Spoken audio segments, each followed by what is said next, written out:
You ever had one of those days? One of those rough days? And maybe it was a rough day that then turned into a rough week. Turned into a bad life. You know, sometimes you look at life and you see that, don't you? Other times, maybe you look at your life and you look back on those days that you called bad and you said were just a disaster, and you realize, you know, maybe it wasn't quite as bad as I originally thought. We've got a couple of examples of that up on the screen here. You're someone who believes that they're having a really terrible day. The Wi-Fi's down, so I can't binge watch Netflix. Probably not the worst of things in the world, right? Or this lady who, I need coffee to wake up, but I have to wake up to get the coffee. Maybe some of you felt that way this morning before you came into church and needed a little extra help rolling out of bed in the morning. Sometimes we can look back and we say, okay, those things maybe weren't as bad as we thought. But then there's those other times where things weren't just maybe not as bad as we thought. They were worse. Far, far worse than we could have possibly imagined. Every year we recall September 11th, a day that was far, far worse than we could possibly imagine. Untold suffering, untold catastrophe. Another example might be just a couple of months ago, people in San Bernardino going about their jobs, attending a Christmas party of all things. And they lose their life to terrorists who claim to be their friend and co-worker. Sometimes bad things happen. And it's not just in the news, sometimes it's in our lives. When relationships fall apart, when the doctor's diagnosis isn't good, when we have to bury a loved one. And maybe when you hear and think about those things, maybe you really start to wonder, why? What is God going to do about this? How can He handle this? How can He bring comfort and hope into my life? And that's what we're going to take a look at today in the Gospel of Luke. So I want you to turn your attention there this morning. Luke chapter 13 was our Gospel reading we heard just a few minutes ago from Dick as he read it to us. In Luke chapter 13, we find out that our problems are not the only problems out there. Even in Jesus' day, the fact that they didn't have the internet or television or newspapers, they still knew when tragedy struck. And as we get into Luke today, we're going to find a couple of different tragedies, the questions and the thoughts people are having at that time. So look with me in Luke chapter 13, verse 1. And it says, there was some present at that very time who told him about the Galileans, whose blood Pilate had mingled with their sacrifices. And he answered them, do you think that these Galileans were worse sinners than all the other Galileans because they suffered in this way? So let's talk about this first disaster that comes upon people. A group of Galilean worshipers had come to the temple, and they were making sacrifices to the Lord. Everything seems good about that. Pontius Pilate, the Roman ruler in that region, decided that he was going to make a show of force. He was going to prove a point to the people that day. So as this group gathered for worship, he sent his soldiers in, and to show that sign of force, to show that you never mess with the Romans, he killed them. A horrible disaster. They gathered in worship of all places. He came to experience God's grace and His forgiveness. And it all came to a tragic end. People wonder why. Back here in Luke's Gospel, we find there's another story, another example. This time in verse 4, it says, are those 18 on whom the tower in Siloam fell and killed them? Do you think that they were worse sinners than all the others who lived in Jerusalem? So again, we have a construction project going on. This time, 18 workers are working hard, they're doing their jobs, and all of a sudden the tower that they're building collapses to the ground, and they're killed. What about them, they ask? What was wrong with them? Why did this terrible tragedy befall them? Jesus understands this, and He knows that the people kind of have a question lurking in the back of their minds. They're all wondering, were those people worse sinners?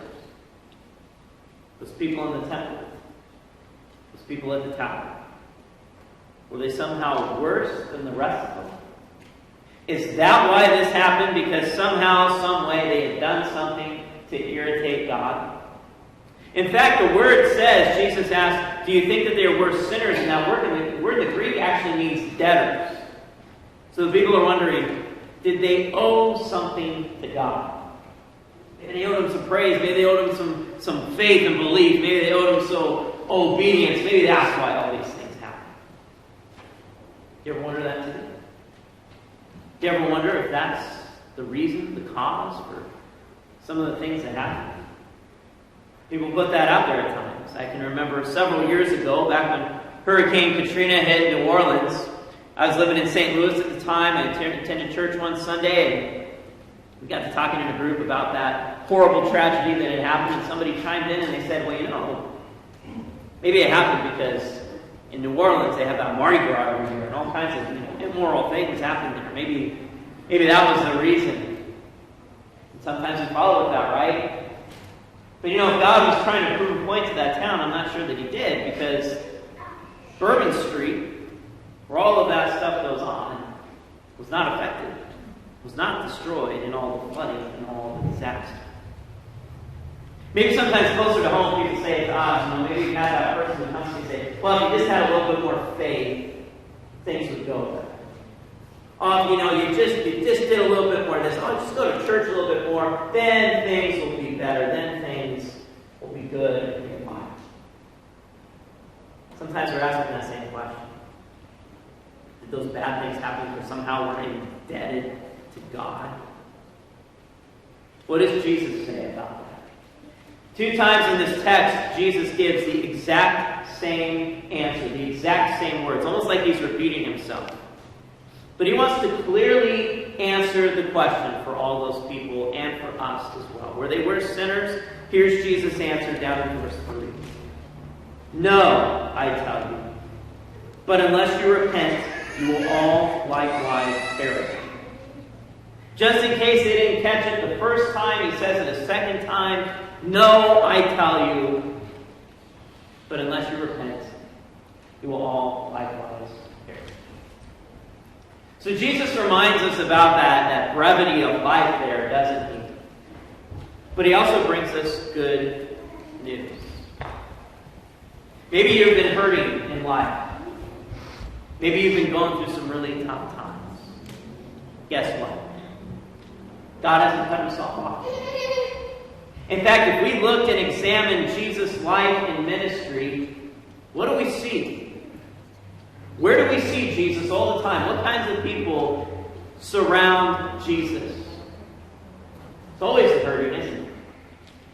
It's a man named Jairus whose daughter is dying at home. And Jesus comes to the home, and everybody assumes nobody can do anything about it at all. And then Jesus comes, and he raises that little girl back to life. It's a poor widow whom Jesus comes to the funeral procession of her only son. And he puts his hand on what's called the briar, basically kind of like the casket in our day. And he raises the son back to life and gives him back to his mother. It's Mary and Martha, 2 sisters, 2 individuals who've lost their brother Lazarus. And they're wondering and they're hurting. And they've gathered with all their family and friends and they've come to the tomb of Lazarus. And they weep. Guess who joins them in their weeping? None other than Jesus.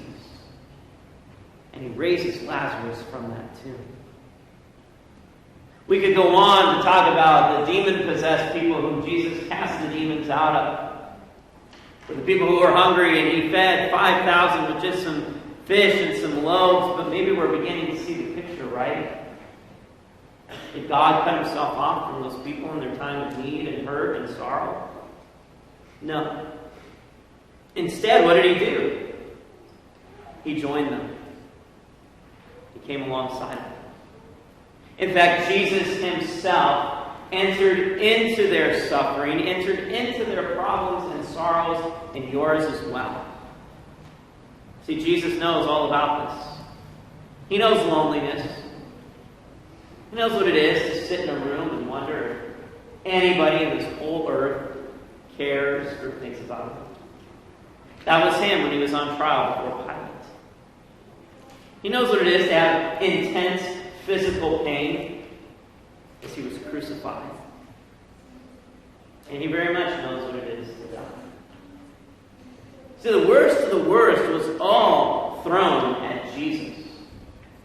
He knows the ugliness that's out there, and he knows suffering, and he knows pain and torment, just like we do. So that whole question, why do these things happen, is not actually on God. Because God's entered into it, and he knows all about it. So why does it happen? Well, yes, sometimes we do foolish things. You go outside and you drive 100 miles an hour down Beaubier, something bad is bound to happen to you at some point.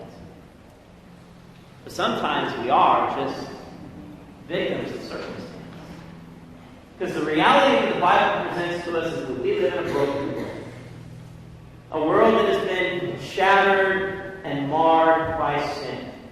And yeah, sometimes you do bad things and bad stuff happens, but sometimes you're just minding your own business and still bad things happen.